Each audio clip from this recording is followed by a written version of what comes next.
Olá, prazer tê-lo aqui. Eu sou Gil Barbosa e estou aqui para apresentar a nossa segunda aula. Assim sendo, alguns avisos são necessários. Eu peço a você que mantenha caneta e papel na mão, porque a aula de hoje é um pouco densa. É um assunto muito interessante e da compreensão adequada deste assunto dependerá do aproveitamento melhor das próximas aulas e da aula de hoje no exercício que vamos fazer ao final.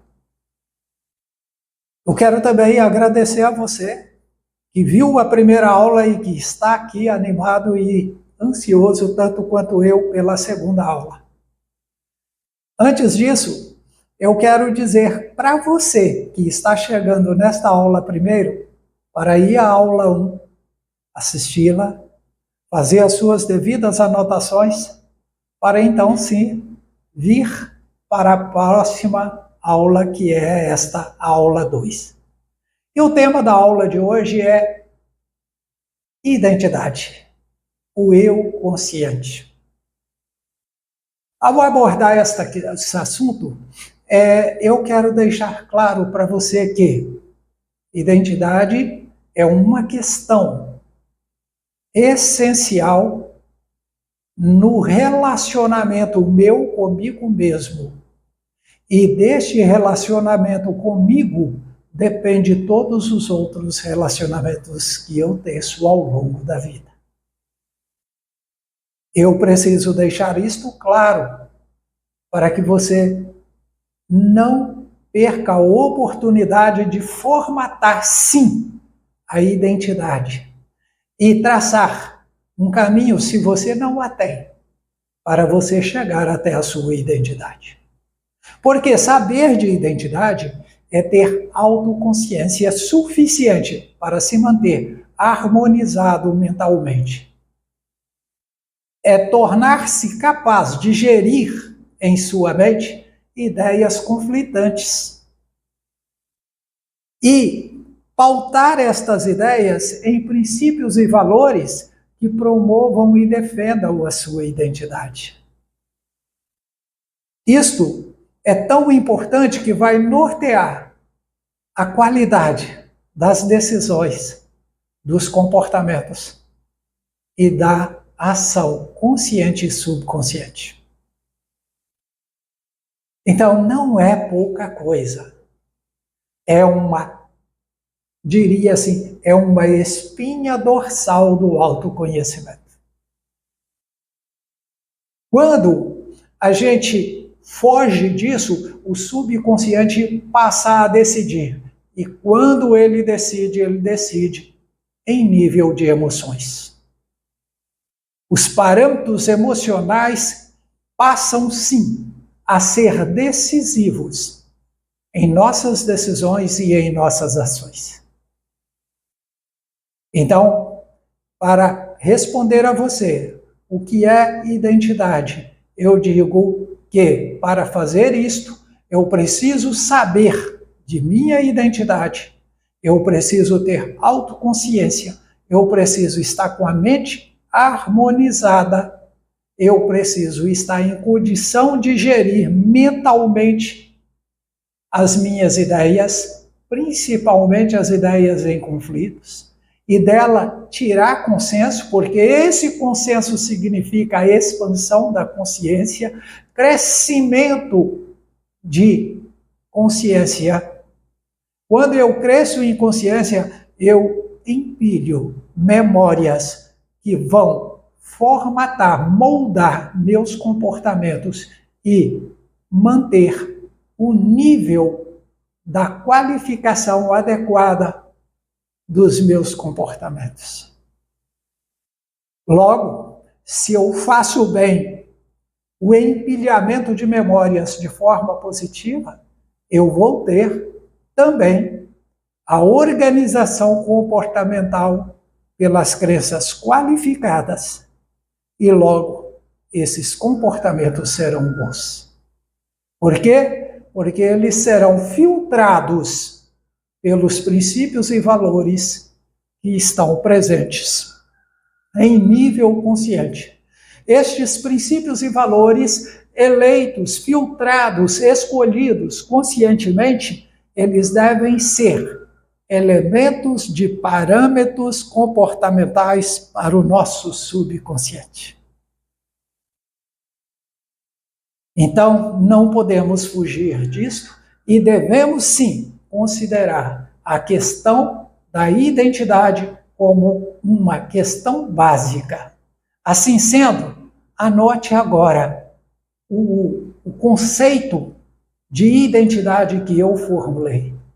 Pelo conceito de identidade formulado por mim, identidade é o conjunto de expressões e atitudes e comportamentos praticados pelo eu.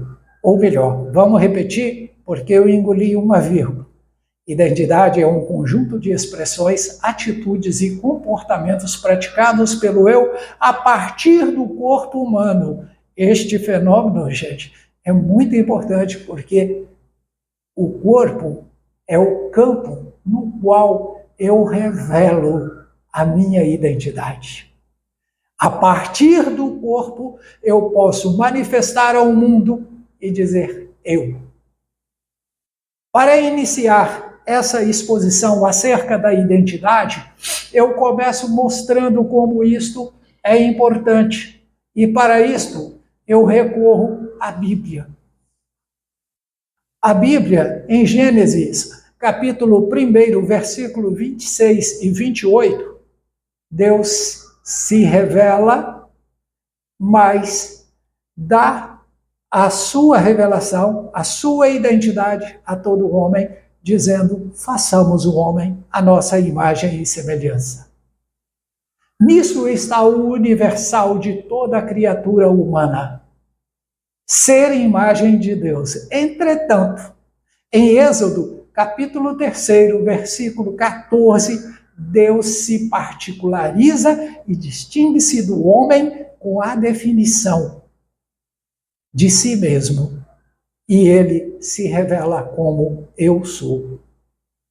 E em toda a revelação divina, direcionada ao homem, ao eu de cada homem, Deus aponta um tipo, um protótipo que ele deseja que seja o homem.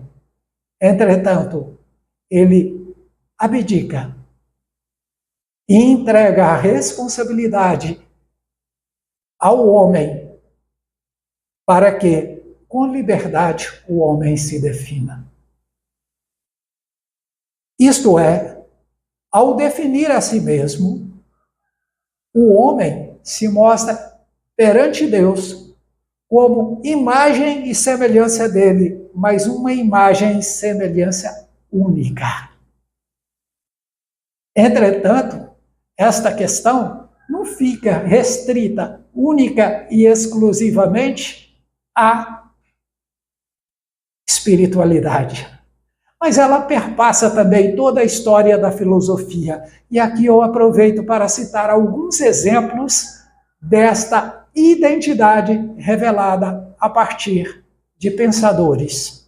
E eu começo com o triste, o desanimado, o depressivo Arthur Schopenhauer. Mas a definição dele cabe aqui neste momento e não se parece com a de um homem doente mentalmente. Para quem não sabe, Arthur Schopenhauer suicidou e ele tinha uma visão muito triste, muito deprimente do ser humano. Mas aqui ele mandou bem. Ele disse que cada pessoa é um indivíduo único, com vontade própria. Essa vontade é essencial e única.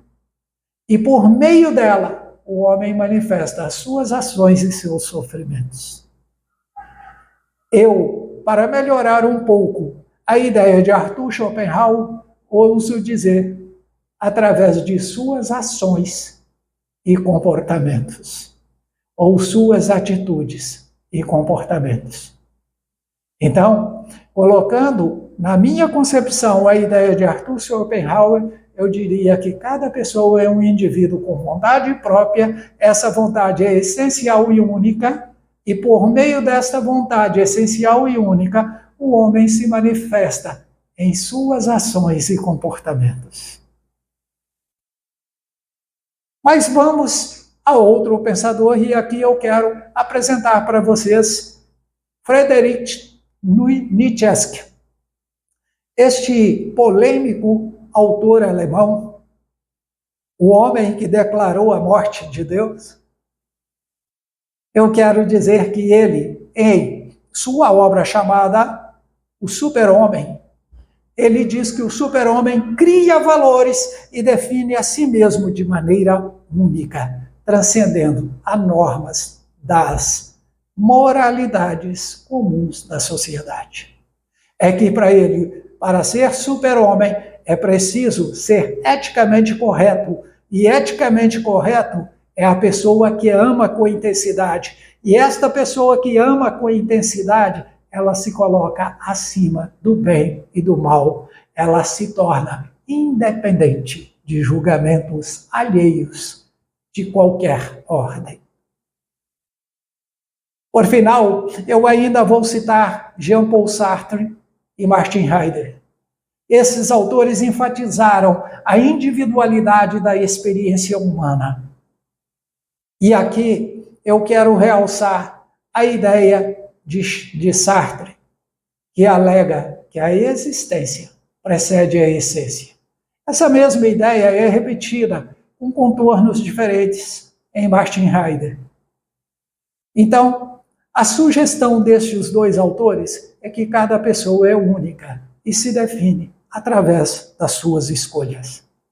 E neste sentido eles estão certos, porque hoje a neurociência diz que eu não sou o que eu digo ser, que você não é o que você diz ser, que nós também não somos o que os outros dizem que somos, mas eu sou exatamente o resultado das minhas escolhas. E assim também é para você e para todos os demais da nossa espécie. Entretanto, esta questão não ficou também restrita ao campo da filosofia. Ela entrou na ciência da administração, da psicologia e, ultimamente, dos diversos ramos que investigam a neurologia em determinadas dimensões. E eu começo citando a neurolinguística e a linguística. Nestes dois campos, nós podemos ver que, desculpem-me, eu descontrolei aqui, me desconcentrei. Mas na neurolinguística, ser sujeito é ser quem age, é ser quem apresenta um padrão de ação. É isso que distingue os diversos eus e coloca cada um deles como único. Isto é, eu ter a vida e dar a ela forma no meu espaço e no meu tempo, pelo meu posicionamento. O posicionamento meu no mundo remete a uma linguagem que permite que o outro me defina e que permite que eu me posicione, coloque as minhas concessões e os meus limites, coloque o meu sim e o meu não. Né? Então, isto é de suma importância. Já na psicologia positiva, ou na psicologia como um todo, essa questão da identidade se revela como ego. E o ego apresenta uma polêmica de duas pontas. Numa ponta está a ausência. Nessa ausência está a presença daquelas individualidades, daquelas identidades que não se manifestam. E no outro está aquela que quer ser o todo, e não aceita a individualidade a não ser a individualidade com a qual ele se define. E isto são dois extremos que prejudicam demais o ser humano aqui entre nós. Bom, se numa ponta eu tenho aquele sujeito ausente, omissivo, que não se apresenta, que não se posiciona, que se esconde, que conta a história para justificar porque não fez, porque não agiu, porque não pensou, porque não disse. Na outra ponta, nós temos o narcisista egocentrista. O que é isso? São os críticos que enxergam defeito em tudo e em todos, se acham superiores a tudo e a todos, enxergam-se cegamente como perfeitos. Esse pensamento começa em Freud e se espalha pelas várias correntes da psicologia. E aqui eu cito a psicologia positiva, que está mais ligada ao meu trabalho. E pela psicologia positiva, Martin Seligman, e outros sustentam que o eu é visto como um conjunto de capacidades e potencialidades que podem ser desenvolvidas através da autoconsciência. Autenticidade e ações alinhadas com as virtudes pessoais. A psicologia positiva explora o potencial e a capacidade de cada indivíduo como marca registrada para entender e distinguir cada eu que se manifesta. Finalmente, a psicologia integrativa procura fazer um resumo de tudo isto. E, neste resumo, nós podemos ver que fica uma coisa, é como uma colcha de retalho, que nós não temos uma definição muito boa, mas ela se aproxima mais da ideia da fenomenologia. O que é a fenomenologia? A fenomenologia diz que o eu é aquilo que se manifesta no campo da minha existência. Logo, é uma definição muito rasa, muito ampla, pouco objetiva e que nada resolve, que é muito pouco prática. Entretanto, para fechar este assunto, eu quero abordar a questão do eu na neurociência. Em termos da neurociência, o eu é estudado em várias questões e em várias nuances. Uma delas se ocupa de como o cérebro constrói a autoconsciência, como o cérebro constrói o senso de identidade pessoal. Há várias descobertas que podem nos ajudar a entender a complexidade do eu do ponto de vista neurológico. Enquanto os diversos ramos científicos se encontram e se pronunciam como neurociência, nós vamos citar aqui, eu vou citar aqui algumas pesquisas, né, que mostram em várias áreas do cérebro, em especial o córtex pré-frontal e a junção temporo-parietal, que desempenham papéis cruciais na questão da autoconsciência.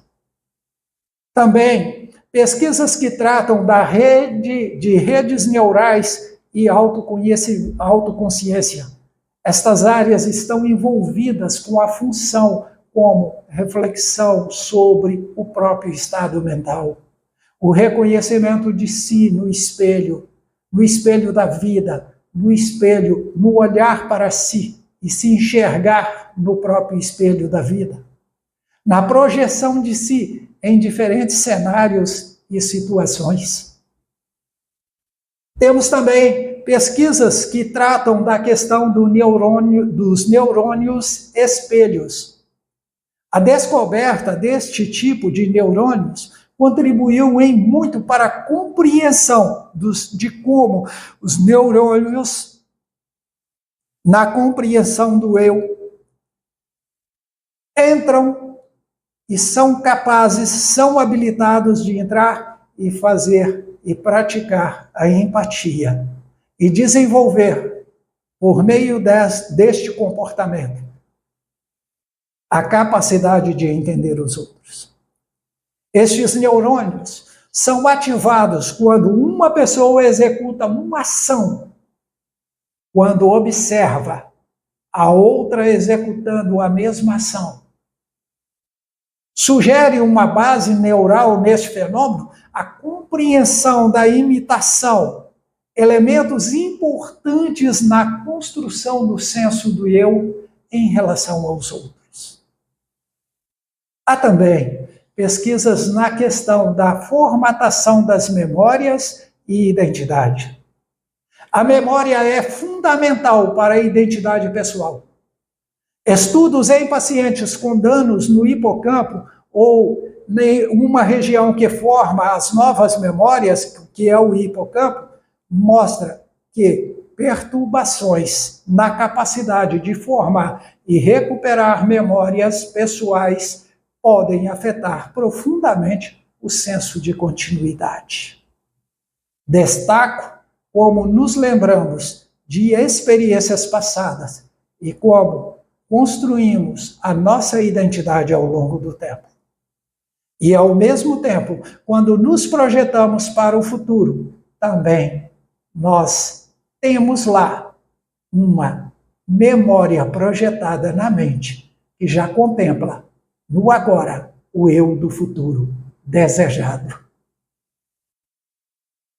Além disso, há pesquisas da neurociência que trabalham a conectividade e a coerência do eu. Estas pesquisas de conectividade cerebral revelam a integração de várias redes neurais e apresenta isso como maneira vital de manter a sensação coerente do eu. E a coerência do eu, ela depende da integração eficaz das informações sensoriais, cognitivas, emocionais que ocorrem em diferentes áreas do cérebro. Além disso, quero também realçar a consciência de processos inconscientes. Ou melhor, a consciência e processos inconscientes. Estudos apontam que a contribuição da formação do eu ocorre fora da nossa consciência. Por exemplo, decisões a serem iniciadas em processos neurais inconscientes, antes de tomarmos consciência deles, eles já aconteceram. Ou seja, isto questiona até que ponto o nosso eu está consciente e controla as ações.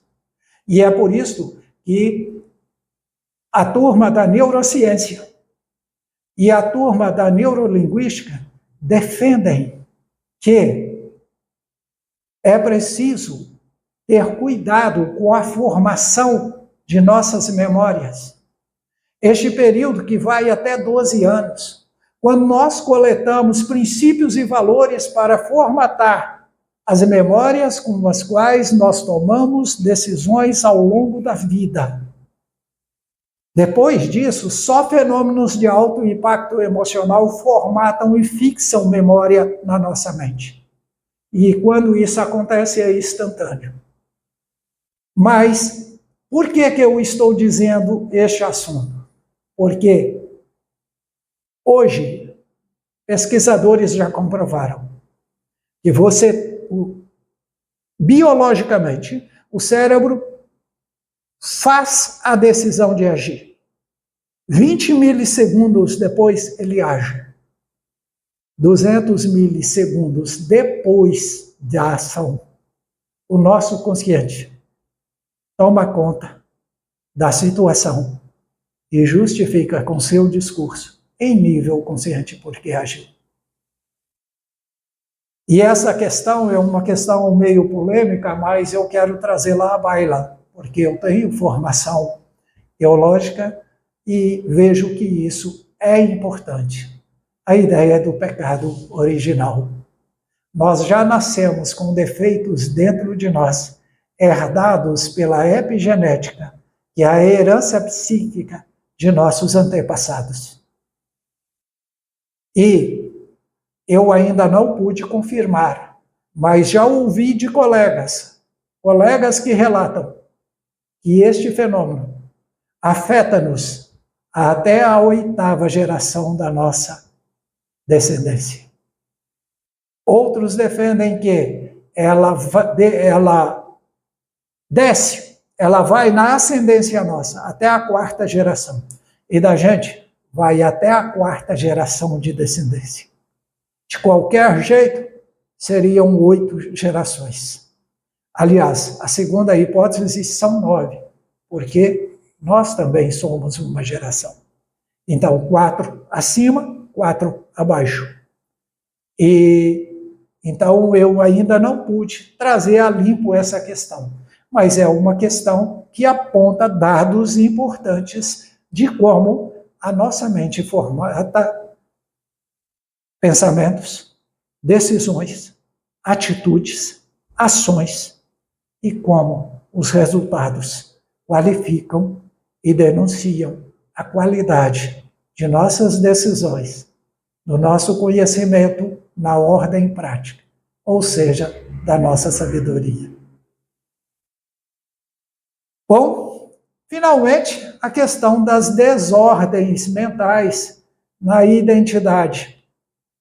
Estudos feitos sobre a questão de desordem neurológicas e psiquiátricas oferecem também insights sobre o eu.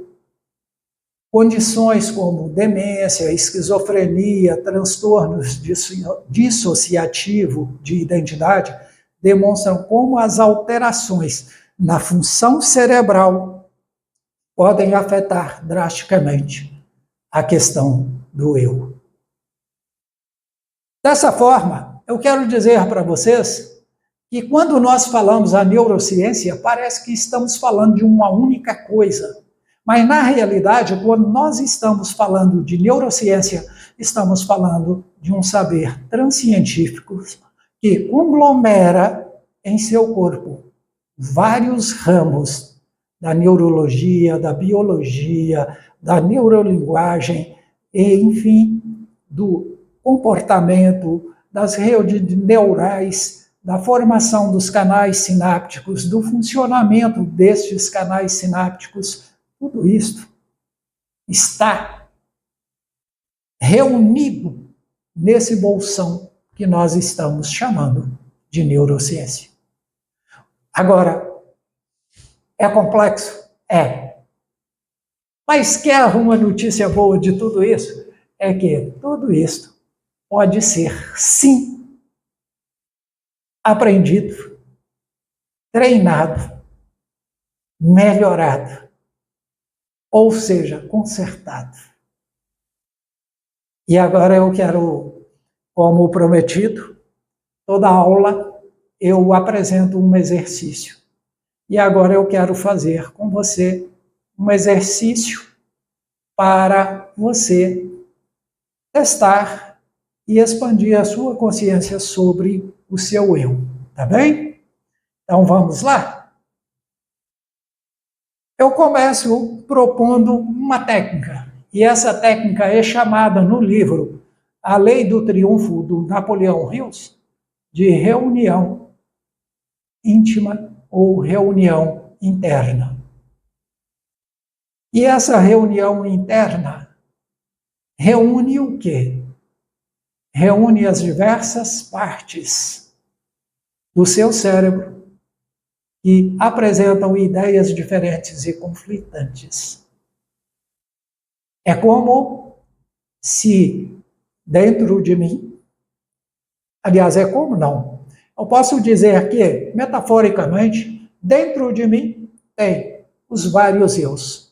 Tem desde os piores até os melhores. Agora, nós devemos considerar o fato de que o pior é pior em alguma coisa e o melhor é melhor em alguma coisa. Então, há alguma coisa que o melhor tem que ceder para ainda ficar muito mais melhorado. Então, Eu quero que neste momento você anote no seu papel 4 ou 5 ideias que estão sempre presentes no cenário da sua mente e que são ideias conflitantes e que, embora você as examine com constância, você tem a sensação de que você está andando em círculo, de que você não consegue fechar o círculo e dar o ciclo e dar uma definição. Anote. E agora que você pautou o vídeo e anotou, eu peço que reúna todas estas ideias na sala de projeção da sua mente, ou seja, no cenário da sua mente.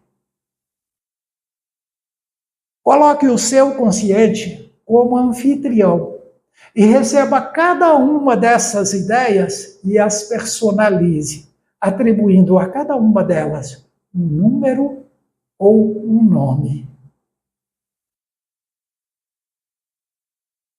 Feito isto, você, como anfitrião, vai receber e acolher cada um com suas ideias, sem demonstrar predileção por nenhuma das ideias ou por nenhum destes personagens.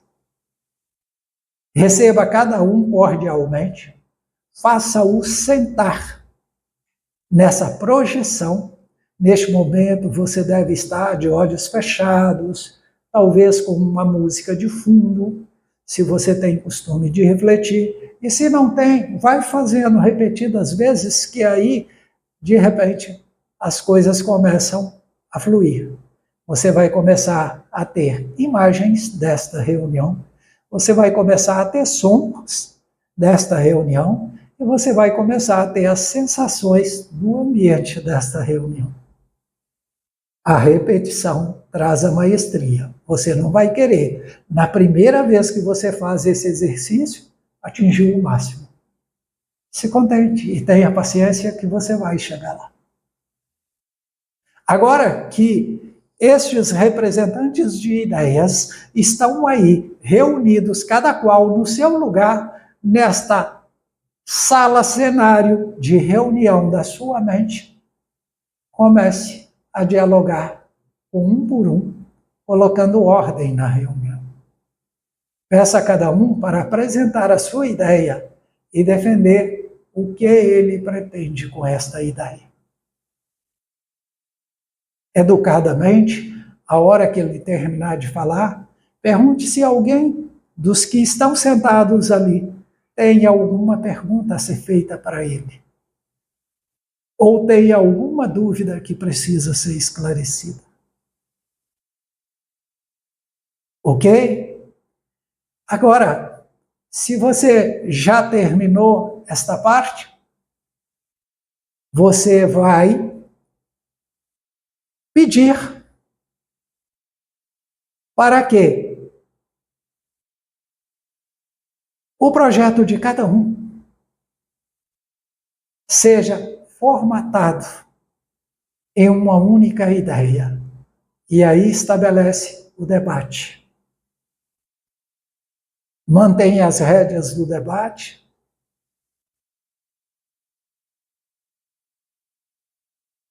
E para poder ficar mais fácil, você pode até entregar para cada um deles na apresentação inicial um questionário, perguntando: fulano, apresente-me a sua ideia.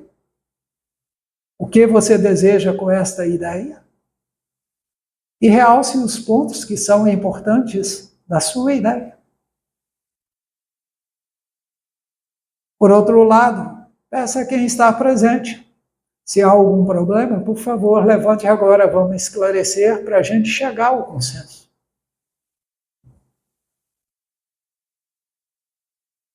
Feito isto, você vai pegar o projeto votado, que ganhou a votação, fazer uma apreciação. Se houve empate, você exerce, o seu consciente exerce o voto de Minerva. que é o voto de Minerva? É aquele voto que desempata quando o escrutínio dá empate. Se não, aceite o resultado. Apresente a ideia a todos os presentes. Celebre o pacto. Agradeça a cada um pela presença. E prometa que em 2 dias você mandará o documento final declarando a nova ordem de consenso dessas ideias que até então brigavam dentro de você. É complicado? Parece que sim, só que tem uma coisa. Complicado é ficar com as ideias em debate aberto e cada um puxando a sua ideia, ou como diz, puxando a brasa para a sua sardinha e nunca fechar ciclo. Desta forma, você vai aprender a dizer sim e dizer não. O sim e o não seu tem que estar conectado ao seu projeto de vida. Então, este é o objetivo do exercício. E 2 dias depois, você vai escrever a carta para aqueles que estiveram presentes na reunião. Vai colocar o endereçamento a todos eles. Vá para diante do espelho e proclame a alta voz para aquela plateia, para aqueles destinatários, de que esta é a sua decisão. Então você faz uma carta e faz um vídeo e envie mentalmente para cada um dos presentes. Espero que você tenha gostado dessa sugestão de exercício. Eu sei que para quem nunca fez, é bastante complicado fazer um exercício desse. Mas eu peço ajuda. Você não vive sozinho. Você tem uma pessoa com quem é confidente. Peça ela para te ajudar. E se as dificuldades continuarem, na próxima aula eu estou aqui e vou responder as perguntas de dúvidas e dificuldades geradas pelas 2 aulas. A aula passada do autorreconhecimento e a aula de hoje da identidade. E este assunto é tão grande que provavelmente teremos mais aulas com este assunto. Um beijo no coração de todos, fiquem com Deus e até a próxima aula. Tchau! Divulgue o canal, gente. Vamos buscar mais adesões a este canal. Ative o sininho para você receber as notificações e, tranquilamente, deixe aqui o seu comentário. Ele é muito importante para mim e é importante também para o YouTube entender que esse conteúdo precisa chegar a mais pessoas. E lembre-se, teremos sempre 2 aulas. Uma na quarta-feira, uma postada na quarta-feira e a outra postada no sábado. A primeira foi postada no sábado passado e esta postada hoje, quarta-feira. Tchau!